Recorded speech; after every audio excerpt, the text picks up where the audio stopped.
నా latest updates అందరికంటే ముందుగా మీరు పొందాలి అనుకుంటే వీడియో కింద కనిపిస్తున్న red colour subscribe button press చేయండి. ప్రెస్ చేసిన వెంటనే పక్కనే ఒక బెల్ ఐకాన్ వస్తుంది, దాన్ని క్లిక్ చేయండి.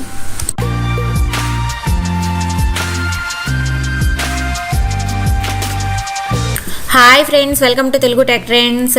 ఫ్రెండ్స్, మనం మన ఫేస్బుక్ ఓపెన్ చేస్తే మన న్యూస్ ఫీల్డ్లో మనకి చాలా పోస్టులు కనిపిస్తూ ఉంటాయి. అవి ఎలా వస్తాయి అంటే, మనం ఏదైనా ఫేస్బుక్ గ్రూప్లో జాయిన్ అయినా, ఏదైనా ఫేస్బుక్ పేజ్కి లైక్ చేసినా, లేదా ఎవరినన్నా పర్సన్స్కి అంటే మన ఫ్రెండ్స్ని ఎవరినన్నా మనం ఫాలో అని క్లిక్ చేసినా, వాళ్ళు పోస్ట్ చేసిన పోస్టులన్నీ కూడా మన న్యూస్ ఫీల్డ్లోకి వచ్చేస్తూ ఉంటాయి.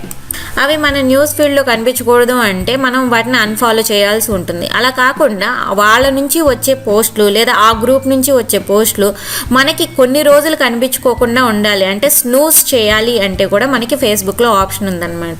దానికోసం మనం మన ఫేస్బుక్లోకి లాగిన్ అయ్యి న్యూస్ ఫీడ్ ఓపెన్ చేస్తే కనుక ఇక్కడ మనకి పోస్టులు కనిపిస్తూ ఉంటాయి కదా. పోస్ట్ పక్కన మనకి 3 డాట్స్ కనిపిస్తూ ఉంటాయి అనమాట. ఆ 3 డాట్స్ క్లిక్ చేస్తే మనకు ఒక మెనూ వస్తుంది.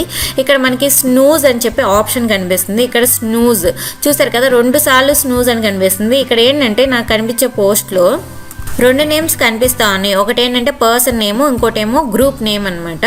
ఆ పర్సన్ ఆ గ్రూప్లో పోస్ట్ చేసిన పోస్ట్ అనమాట ఇది. నేను ఆ గ్రూప్లో జాయిన్ అయ్యాను కాబట్టి ఆ గ్రూప్లో పోస్ట్ చేసిన పోస్టులు అన్నీ కూడా నాకు వచ్చేస్తున్నాయి అనమాట. ఇప్పుడు నేనేంటంటే స్నూజ్ అనేది పర్సన్కి స్నూజ్ చేయొచ్చు, లేదా గ్రూప్కి కూడా స్నూజ్ చేయొచ్చు అనమాట.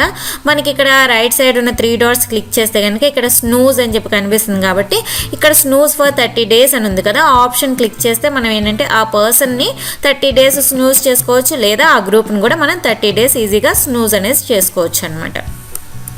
Thank you friends. మీకు కనుక నా వీడియో నచ్చినట్లయితే లైక్ చేయండి, మీ ఫ్రెండ్స్ అందరికీ షేర్ చేయండి. మీకు ఏమైనా డౌట్స్ ఉంటే కింద కామెంట్ సెక్షన్లో కామెంట్ చేయండి. ఇదే నా ఛానల్ చూడటం ఫస్ట్ టైం అయితే కనుక కింద కనిపిస్తున్న red colour subscribe button click చేసి నా ఛానల్ని సబ్స్క్రైబ్ చేసుకోండి.